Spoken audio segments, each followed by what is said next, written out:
আসসালামু আলাইকুম প্রিয় দর্শক, স্বাগত জানাচ্ছি বিডি চ্যানেল 4 রাতের সংবাদে। পুরো সংবাদ জুড়ে আপনাদের সাথে আছি আমি মাহফুজা পলক।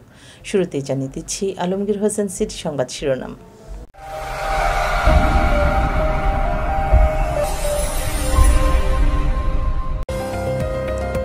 কিশোরগঞ্জের বিভিন্ন স্থানে জয়িতাদের সংবর্ধনা। কিশোরগঞ্জের বিভিন্ন স্থানে দুর্নীতি বিরোধী দিবস পালিত। ইটনা উপজেলা বিএনপির সাবেক সহ সভাপতির মুক্তির দাবিতে কিশোরগঞ্জে গণমিছিল।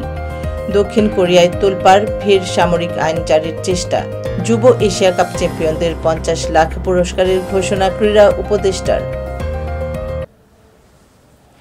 শুনছিলেন আলমগীর হোসেন সিটি সংবাদ শিরোনাম। এবার ম্যাপল ইন্টারন্যাশনাল স্কুল স্থানীয় সংবাদ।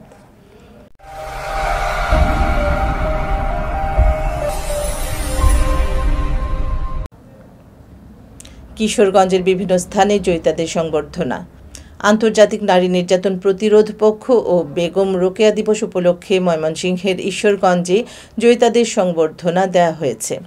আজ উপজেলা পরিষদ সম্মেলন কক্ষে উপজেলা নির্বাহী অফিসার শারমিনা সাত্তারের সভাপতিত্বে 5 ক্যাটাগরিতে 5 জন জয়িতাকে এই সংবর্ধনা দেওয়া হয়।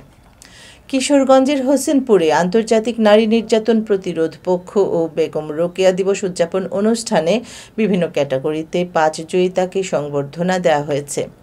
আজ দুপুরে এ উপলক্ষে উপজেলা পরিষদ মিলনায়তনে জয়িতাদের সংবর্ধনা অনুষ্ঠানের আয়োজন করে উপজেলা প্রশাসন ও উপজেলা মহিলা বিষয়ক কর্মকর্তার কার্যালয়।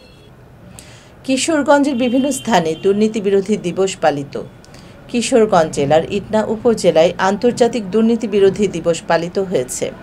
আজ সকাল 10:30টায় ইটনা উপজেলা পরিষদ মাঠে জাতীয় পতাকা ও দুর্নীতি দমন কমিশনের পতাকা উত্তোলনের মাধ্যমে দিবসের সূচনা করা হয়। পরে ইটনা উপজেলা পরিষদ গেটে এক মানববন্ধন শেষে ইটনা উপজেলা পরিষদ কনফারেন্স রুমে এক আলোচনা সভার আয়োজন করা হয়। কিশোরগঞ্জের কুলিয়ারচরে আন্তর্জাতিক দুর্নীতি বিরোধী দিবস 2024 পালিত হয়েছে। আজ দুপুরে দিবসটি উপলক্ষে উপজেলা প্রশাসন ও উপজেলা দুর্নীতি প্রতিরোধ কমিটির যৌথ আয়োজনে উপজেলা পরিষদ অভিবাদন মঞ্চে জাতীয় সঙ্গীতের মাধ্যমে জাতীয় পতাকা ও দুদকের পতাকা উত্তোলন, মানববন্ধন ও আলোচনা সভা অনুষ্ঠিত হয়। কিশোরগঞ্জের হোসেনপুরে আন্তর্জাতিক দুর্নীতি বিরোধী দিবস পালিত হয়েছে। আজ সকালে উপজেলা দুর্নীতি প্রতিরোধ কমিটি ও উপজেলা প্রশাসনের আয়োজনে এ উপলক্ষে উপজেলা পরিষদ চত্বরে জাতীয় পতাকা উত্তোলন করা হয়। পরে শিক্ষার্থী, বিএনসিসি, রোভার সদস্যসহ বিভিন্ন পেশাজীবীদের অংশগ্রহণে শোভাযাত্রা শেষে মানববন্ধন অনুষ্ঠিত হয়। ইটনা উপজেলা বিএনপির সাবেক সহ সভাপতির মুক্তির দাবিতে কিশোরগঞ্জে গণমিছিল।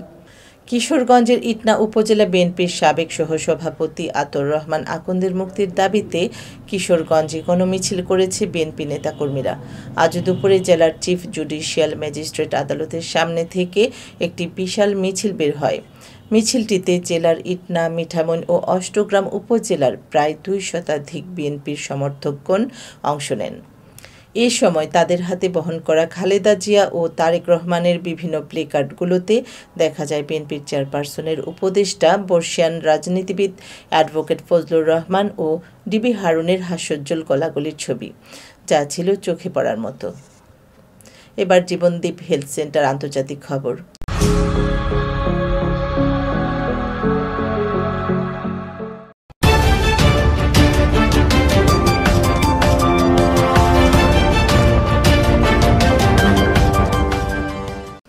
দক্ষিণ কোরিয়ায় তোলপাড়, ফের সামরিক আইন জারির চেষ্টা।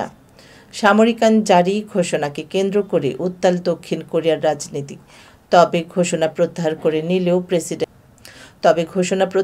নিলেও প্রেসিডেন্টের পদত্যাগের দাবিতে বিক্ষোভ জারি রেখেছে সাধারণ জনগণ। এরই মধ্যে দক্ষিণ কোরিয়ায় ক্ষমতাসীন দল ফের সামরিক আইন জারির চেষ্টা করছে বলে অভিযোগ তুলেছে দেশটির বিরোধী দল।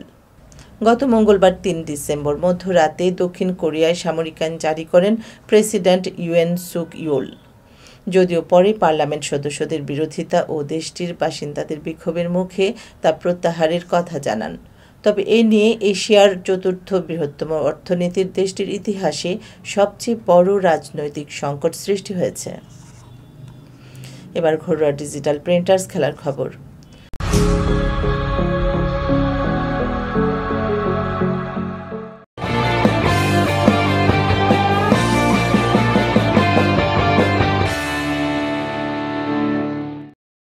যুব এশিয়া কাপ চ্যাম্পিয়নদের 50 লাখ পুরস্কারের ঘোষণা ক্রীড়া উপদেষ্টার।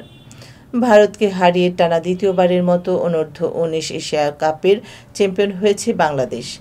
শিরোপা স্বাদ পাওয়ার 24 ঘণ্টা না পেরোতেই এবার চ্যাম্পিয়নদের সুখবর দিলেন অন্তর্বর্তীকালীন সরকারের ক্রীড়া উপদেষ্টা আসিফ মাহমুদ সজীব ভুঁইয়া। আজ আজিজুল হাকিম তামিমদের 50 লাখ টাকা পুরস্কারের ঘোষণা দিয়েছেন আসিফ মাহমুদ। ঐতিহাসিক জয়ের কিছুক্ষণ পরই যুবাদের নিজেদের অভিনন্দন বার্তা পৌঁছে দেন ক্রীড়া উপদেষ্টা। এবার তিনি আর্থিক পুরস্কার দেওয়ার ঘোষণাও দিলেন। দর্শক, এই ছিল বিডি চ্যানেল 4 রাতের সংবাদ। সকলকে পরবর্তী সংবাদ দেখার আমন্ত্রণ জানিয়ে এখানে বিদায় নিচ্ছি। আপনারা ভালো থাকুন, সুস্থ থাকুন। নিত্য নতুন খবর পেতে বিডি চ্যানেল 4 এর ফেসবুক পেজ ও ইউটিউব চ্যানেলের সঙ্গে থাকুন। শুভরাত্রি। আল্লাহ হাফেজ।